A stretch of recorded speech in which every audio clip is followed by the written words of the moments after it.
Hello friends, स्वागत है आपका हमारे यूट्यूब के चैनल में। इस वीडियो में हम डिस्कस करेंगे एक चैप्टर को, और ये चैप्टर का नाम है from the diary of Anne Frank. ये एनी फ्रैंक ने जो अपनी एक डायरी लिखी थी, और ये आपका एक नॉवल भी है इसी नाम से, from the diary of any Frank. तो ये क्या था कि ये एक वर्ल्ड वार जो सेकंड है वो ये थी 1942, उसके आसपास में एक ये लड़की रहती थी। उस टाइम पर ये 13 साल की थी, तो ये 16 साल की थी जब इसकी डेथ हो चुकी थी। तो उसकी डेथ होने से पहले उसने जो डायरी लिखी थी उसी के ऊपर ये लेसन है। तो उसने क्या लिखा हुआ उसमें, अपने जो लाइफ के बारे में बताया गया कि ये क्या थी, एक ज्यू थी, और इसको जो था हिटलर ने जो जर्मनी में जो ज्यू को कैद कर लिया था प्रिजन में। तो ये जो थी इसकी और जो इसकी जो फैमिली थी वो छुप के रहते थे अपने ही ऑफिस में। तो वो वहाँ पर ही, मतलब कि वो आप बाहर जाना नहीं होता था उनका। तो उसने अपनी लाइफ के बारे में लिखा गया है। Annelies Marie Anne Frank, तो इसका क्या नाम था? Anne Frank. इसका जन्म हुआ था 12 जून 1929 से फरवरी मार्च 1945 में इसकी जो डेथ हो चुकी थी। और ये क्या थी, एक जर्मन थी, बोर्न जूइश गर्ल। ये क्या थी, एक यहूदी जो धर्म होता उसकी लड़की थी। Who wrote while in hiding with her family, जो इसने जो ये डायरी लिखी थी जब क्या थी, अपनी जो फैमिली के साथ क्या थी, छुपी हुई थी।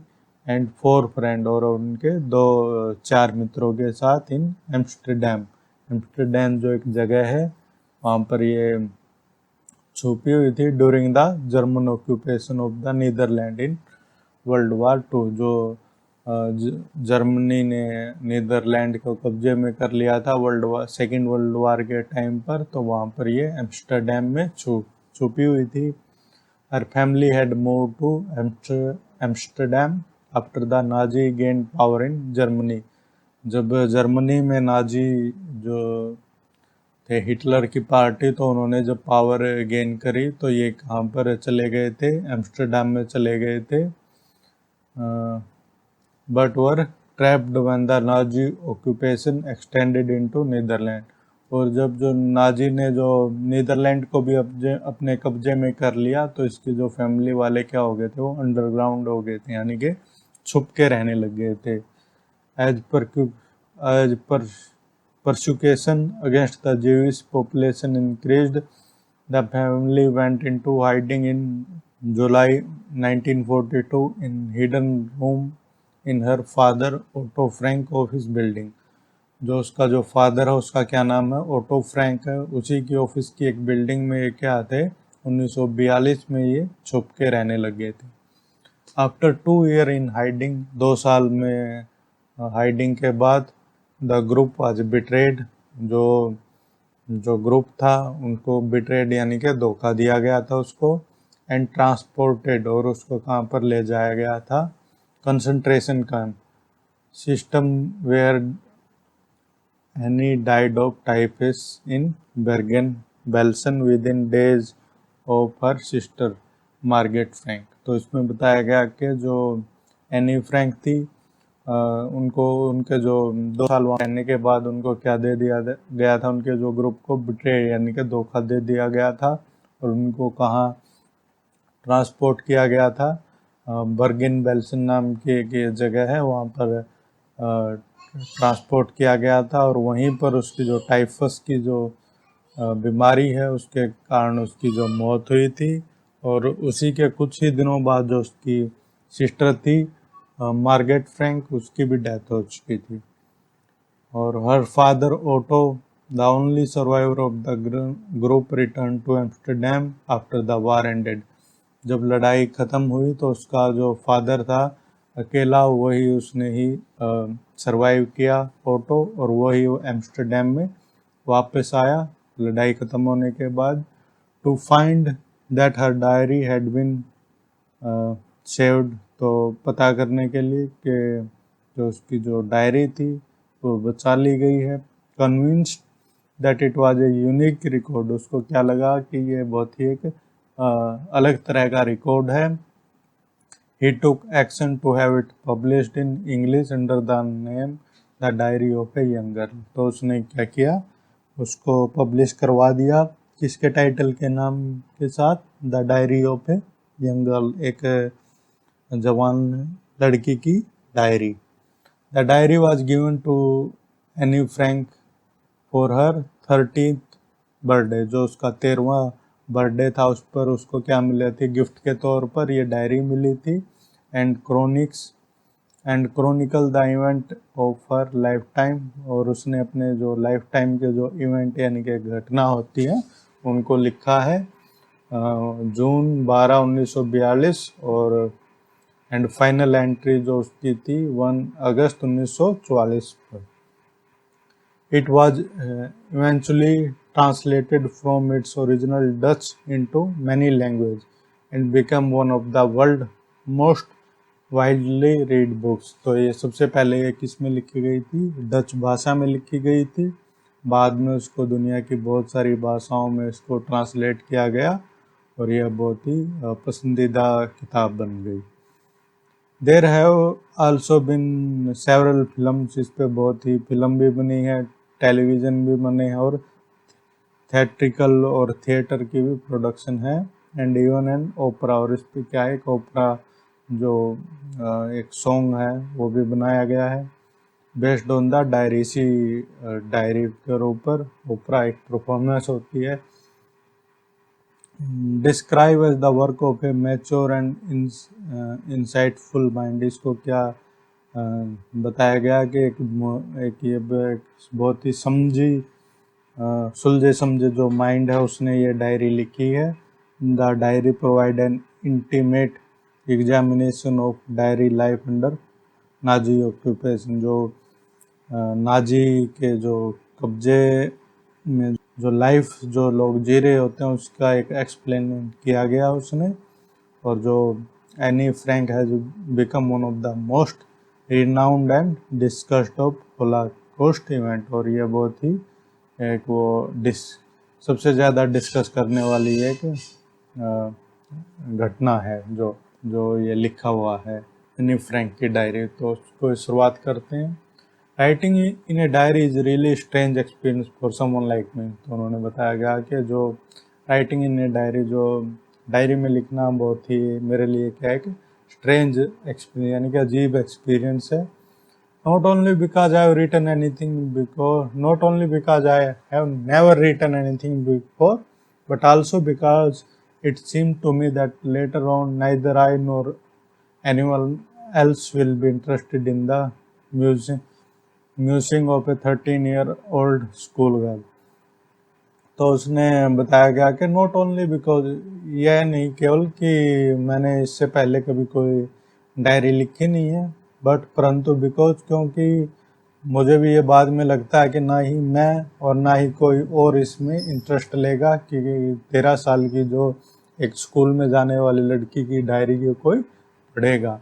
ओ वेल इट डजंट मैटर, ओ ठीक है इट डजंट मैटर, कोई बात नहीं। आई फील लाइक राइटिंग, मुझे ऐसा लग रहा है कि मुझे ऐसा राइट करना चाहिए।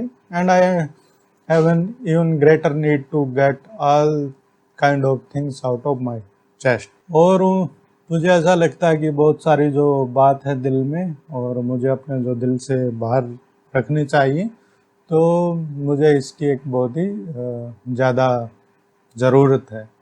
Paper has more patience than people, I thought of this on one of those days when I was feeling a little depressed and was sitting at home with my chin in my hand, bored and restless, wondering whether to stay in or go out. Paper has more patience than people। उसको क्या लगा कि जो paper है, diary का जो page है, उसको क्या है, बहुत ज़्यादा उसके अंदर क्या है, पेशेंस है लोगों के अलावा, क्योंकि लोगों में क्या है कि इतना पेशेंस नहीं है।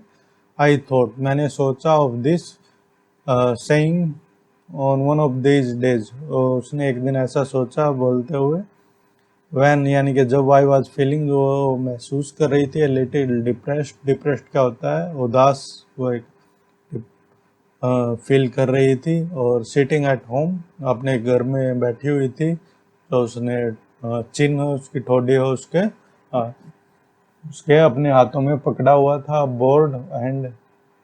और वो क्या थी, बोर्ड थी, लिस्टलेस, उसके कुछ काम करने के लिए नहीं था।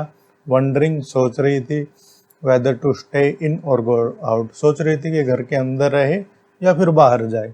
आई finally stayed where I was brooding, अंत में वहीं पर बैठी रही। Yes paper does have more patience, हाँ पेपर में क्या है, बहुत ज़्यादा पेशेंस है। And since I am not planning to let anyone else read this stuff, backed notebook gradually referred to as a diary, तो कोई प्लान नहीं कर रही कि या किसी को अपनी पर्सनल डायरी पढ़ने देगी, unless I should ever find a real friend, जब तक कि उसको कहे कि सच्चा मित्र नहीं मिलता है। It probably won't make a bit of difference, कि कोई ये बात it won't make a difference, कोई डिफरेंस यानी कि मतभेद पैदा नहीं करेगा। But now I am back on to the point that prompted me to keep a diary in the first place, I don't have a friend। तो वह अब उस पॉइंट पर आती है जो उसको डायरी रखने की जरूरत पड़ी कि उसका कोई भी मित्र नहीं है।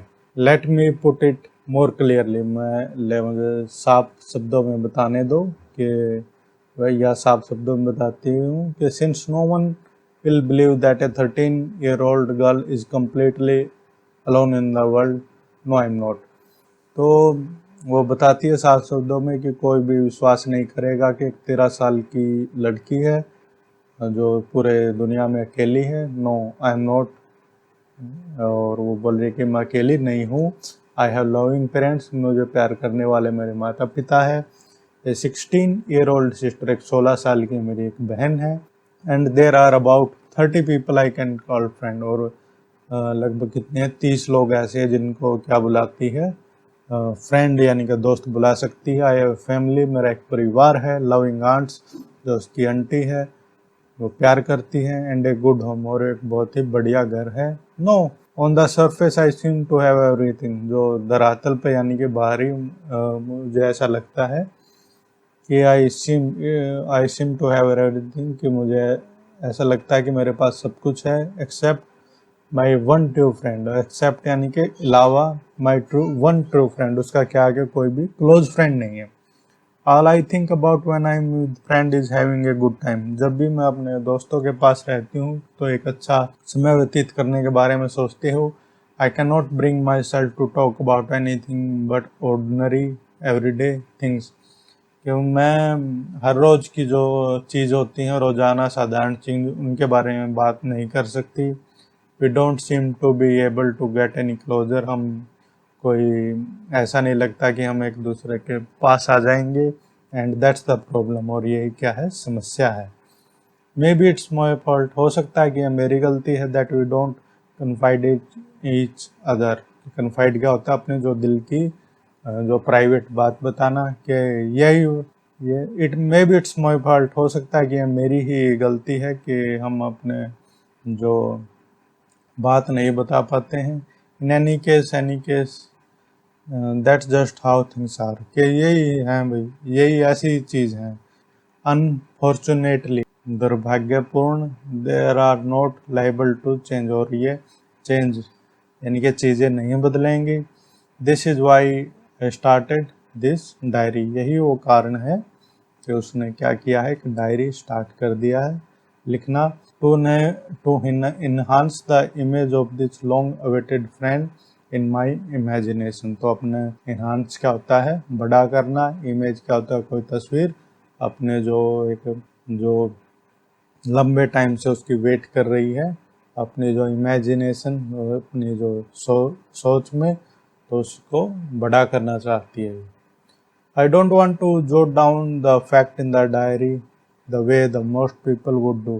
तो वह फैक्ट क्या होता है, जो सच्चाई होती है, उन्हीं को ही वो लिखना नहीं चाहती जैसे दूसरे लोग लिखते हैं। But I want the diary to be my friend, वो डायरी को क्या चाहती है, उसका एक मित्र मानती है। And I am going to call this friend Kitty, और वो अपनी इस डायरी को क्या बुलाएगी, उसकी जो दोस्त कीटी बुलाएगी।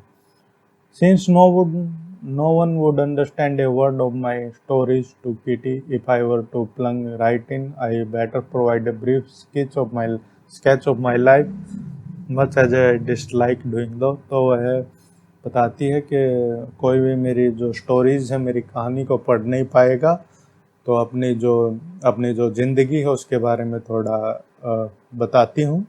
और मुझे बताने में कोई मतलब कि बताना नहीं चाह रही हो, पर फिर भी वो बताती है। My father is the most adorable father I have seen. तो उसका जो पिताजी है बहुत ही अडोरेबल है। Didn't marry my mother until he was 36। और उसने उसकी मदर से शादी नहीं की थी जब तक वह 36 साल का नहीं हो गया था। And she was 25। और उसकी माँ कितने साल की थी? 25 साल की थी।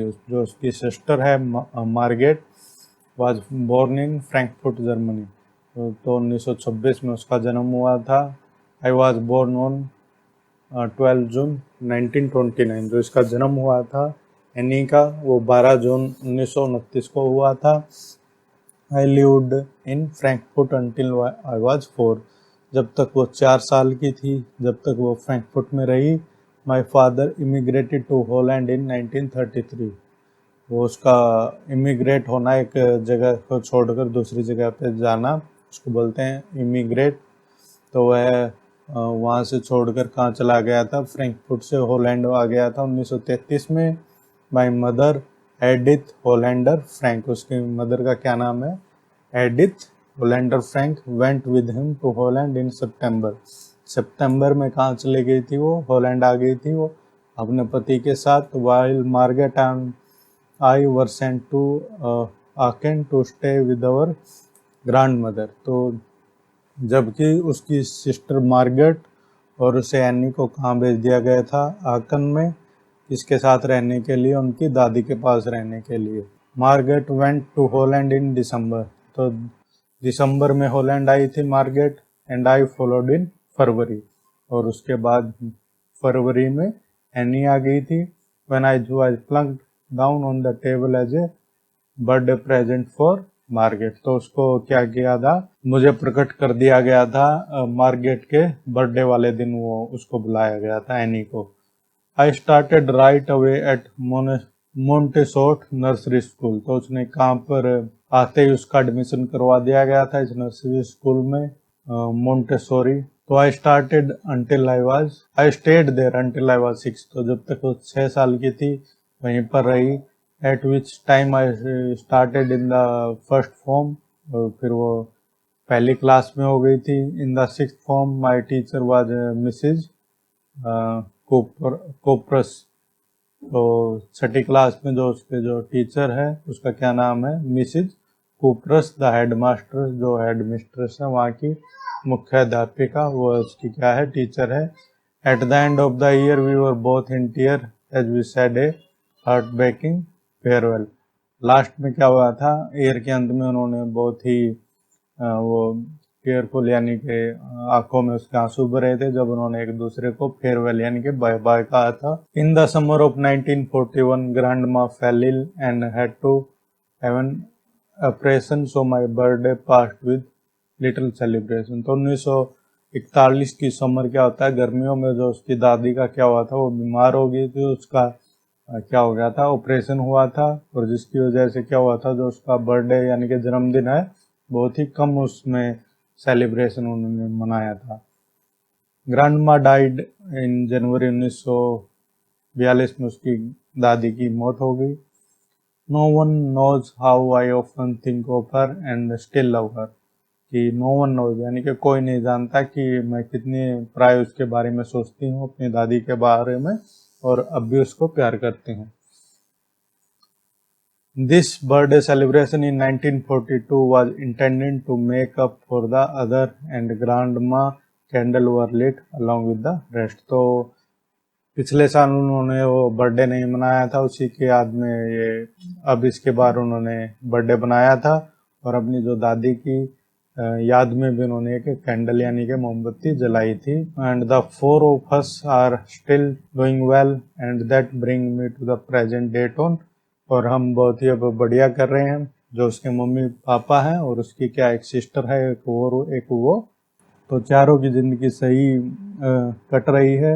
और ये 29 जून 1942 की बात है। And the solemn dedication of my diary. तो अपने वो बता रही है कि अब लाइफ ठीक चल रही है। अब सैटरडे 20 जून 1942 को लिखा है, डियरेस्ट किटी, प्यारी किटी, वह our entire class is quaking in its boots. तो क्या हो रही है, उसकी जो सारी क्लास है वो घबरा रही है। द रीजन, कारण क्या, of course the forthcoming meeting in which the teacher decide who will move up to the next home and who will be kept back. तो सारी की सारी क्लास क्या है, डरी हुई है, क्योंकि क्या हो रही है, जो टीचर वो डिसाइड करेंगे कि किसको अगली क्लास में भेजना है और किसको पीछे रखना है। सारी की सारी क्लास क्या है, आपका क्लास इज मेकिंग बैट, सारी की सारी क्या लगा रहे हैं, शर्त लगा रहे हैं। जी एंड आई, जी एन जो भी कोई है, एंड आई और मैं, laugh our self silly at the two boys behind us. जो दो लड़के उनके पीछे हैं, बैठते हैं क्लास में, उनके बारे में हम हंसते हैं। Cian and Jacques, who have staked their entire holiday saving on their bets, जो दो बच्चे हैं सियन और जॉक्स। जैकस उसने क्या कर दिया है, सारी की सारी जो उनकी छुट्टियों की जो पैसे बचाए हैं उन्होंने क्या है, शर्त में लगा दिए हैं। फ्रॉम मॉर्निंग टू नाइट, यानी कि सुबह से लेकर रात तक। इट्स यह है कि यू आर गोइंग टू पास, तुम पास होने वाली हो। नो आई एम नॉट, ना मैं नहीं पास होंगी। यस यू आर, हाँ तुम पास होगी। नो आई एम नॉट, ना मैं पास नहीं होंगी। तो यही बात उन बच्चों के में चल रही है। Even G is pleading lance in my angry outburst can't calm them नाम। तो यही है बच्चों के बीच में। तो ये उनको काम, यानी कि शांत नहीं हो रहे हैं बच्चे। इफ़ यू आस्क मी, अगर तुम मुझसे पूछोगे, there are so many dummies that about a quarter of the class should be kept back, but teacher are the most unpredictable creature on the earth. तो वह बता रही है कि बच्चे के आगे उसकी क्लास में बहुत डमीज हैं, बहुत ही मूर्ख बच्चे भी हैं जिनको किसी चीज़ की नॉलेज नहीं है, परंतु जो क्या के जो उसके अध्यापक हैं वो क्या है, मोस्ट, जिन पर अनप्रिडिक्टेबल, क्या है कि जिन पर विश्वास नहीं किया जा सकता कि वो क्या करेंगे। क्रिएचर यानी कि जंतु इस पृथ्वी पे वो क्या है कि मोस्ट अनप्रिडिक्टेबल है, हम उनके बारे में सोच नहीं सकते कि वो क्या करेंगे। आई am not so worried about my girlfriend and my self, वो जो उसकी सहेली है उसके बारे में और अपने बारे में इतना चिंतित नहीं है। विल मेक इट, हम पास हो जाएंगे। The only subject I am not sure about is math, जो सब्जेक्ट के बारे में वो श्योर नहीं है वो कौन सा, मैथ है। Anyway all we can do is wait, कोई भी हो हम क्या कर सकते हैं, कुछ नहीं कर सकते, बट हम क्या कर सकते हैं, वेट, इंतजार कर सकते हैं। अनटिल देन, जब तक we will keep telling each and other to no to lose heart, तो एक दूसरे को क्या बोलेंगे कि दिल छोटा ना करें। I get along pretty well with all my teachers, वो दूसरे जो उसके टीचर्स हैं उनके साथ उसके बढ़िया रिलेशन है। देर आर 9 ऑफ देम, उसके कितने टीचर हैं, 9 टीचर हैं। 7 men and 2 women, जो 7 आदमी हैं और 2 औरत हैं। मिस्टर किसिंग क्या होता है, द ओल्ड पोगी टीचर्स मैथ, जो उसका जो मिस्टर किसिंग क्या है, पुराना ओल्ड फैशनेबल, पुराने तरह के कपड़े पहनता है, जो क्या पढ़ाता उसको मैथ पढ़ाता है। वाज अनोयड, यानी कि तंग होना, अनोय विद मी, जो उससे तंग हो गया था। For edges because I talk so much, वह उससे बहुत तंग है मिस्टर किसिंग, क्यों, क्योंकि वह बहुत ही ज़्यादा बात करती है। आफ्टर सेवरल वार्निंग, उसने उसको क्या दी है, बहुत सारी वार्निंग दी है। ही असाइन मी एक्स्ट्रा होमवर्क, उसने क्या दिया उसको, एक्स्ट्रा होमवर्क दे दिया। एन ऐसे ऑन द सब्जेक्ट, एक ऐसे लिखना, उसको प्रस्ताव लिखना है। सब्जेक्ट कौन सा है, चैटर बॉक्स। चैटर बॉक्स क्या होता है, जो ज़्यादा बात करते हैं। A chatterbox, what can you write about that, एक चैटर बॉक्स उसके बारे में क्या लिख सकते हो तुम। I worry about that later I decided, तो उसने डिसाइड किया कि मैं उसके बारे में बाद में सोचूंगी। I jotted down the title in my notebook, उसने अपने जो बुक है नोटबुक में, कापी में वो टाइटल लिख दिया। Tucked it in my bag and try to keep quiet, और उस बैग में डाल ली वो उसने लिख के, और वो शांत रहने की कोशिश करने लगी। दैट इवनिंग, उस शाम को क्या हुआ, after I finished the rest of my homework, अपना जो सारा का सारा होमवर्क यानी कि घर का काम करने के बाद, the note was about the ऐसे कॉट माई आई, उसने फिर क्या देखा, जो नोट लिखा हुआ था उसने क्या लिखना था, ऐसे लिखना, प्रस्ताव लिखना है। I began thinking about the subject while chewing the tip of my fountain pen, तो वो है उसके बारे में क्या सोचने लगी कि कौन सा ऐसे लिखना है, क्या करते हुए अपना जो फाउंटेन पेन था उसका, उसकी जो टिप को उसने चबाते हुए। चीविंग क्या होता है, चबाना। Anyone would ramble on and leave big spaces between the words. Ramble on क्या होता है, टॉक विद, बिना बात के, मतलब कि जो बातचीत करना उसको बोलते हैं रैम्बल ऑन, यानी कि कोई भी इसके बारे में लिख सकता है, और जो वर्ड है शब्दों के बीच में बहुत सारा स्पेस छोड़ के। But the trick was to come with a convincing argument to prove the necessity of talking, तो परंतु बात क्या थी कि वो ऐसा लिखना चाहती थी कि ताकि वो बात कर सके। और I thought and thought suddenly, I thought and thought suddenly I an idea, उसने सोचा और सोचा, फिर क्या होता, एक आइडिया आया। I wrote the 3 pages mister Keesing hand side में, उसने क्या लिखा, 3 जो पेजेस लिखे जो मिस्टर किसिंग ने उसको साइन किए थे। एंड वाज सेटिस्फाई, और क्या थी, सेटिस्फाई थी। I argue that talking is student trait and it and I would do my best to keep it under control, तो उसने क्या आर्गुमेंट लिखा कि ये बच्चे हैं वो बात तो करते हैं, और मैं ट्राई करूंगी, कोशिश करूंगी जो अपनी बातचीत को कंट्रोल करने की।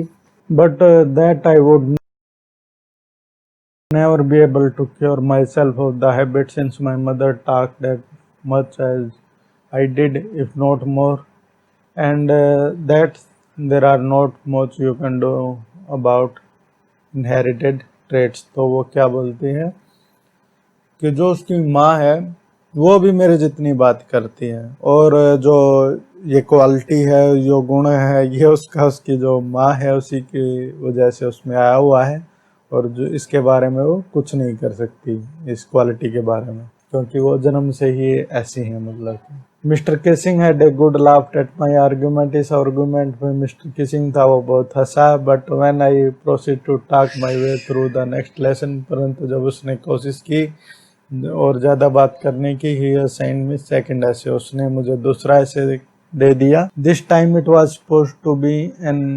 इनकॉरिबल चैटर बॉक्स, और अब उसने जो है नेक्स्ट ऐसे दिया उसका नाम था कि जिसको इनकॉरिबल क्या होता है, जिसको ठीक नहीं किया जा सकता, touch chatterbox. I handed it in and, तो फिर उसने वो भी लिख के दे दिया। And mister kissing had nothing to complain about for 2 whole lesson, तो उन्हें 2 लेसन तक उसने कोई भी कंप्लेन नहीं की।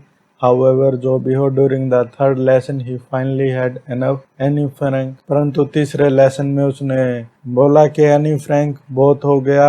एज पनिशमेंट के तौर पर, for talking in the class write an essay entitled quack quack quack said Mr Chatterbox, तो उसने बोला कि अब उसने जो टाइटल दिया उसको क्वैक क्वैक क्वैक, इसके बारे में तुम्हें ऐसे लिखना है। द क्लास रोड, यानी कि वो हंसी class. I had to laugh too, मुझे भी हंसी आई। Though I would nearly exhausted my ingenuity on the topic of chatterboxes, पर मेरे लिए अब मेरे पास कोई ओरिजिनल बचा नहीं था नया कुछ लिखने के लिए। It was time to come out with something else, अब समय हो गया था कि कुछ नया लेके आए, समथिंग ओरिजिनल, कुछ ओरिजिनल मेरा खुद का। माई फ्रेंड, यानी कि मेरी मित्र Sanne, who good at poetry, offer to help me write the essay from the beginning to the end, तो जो उसकी जो मित्र था सैनी, उसने उसकी मदद की, जो क्या थे, पोएट्री में बढ़िया थी।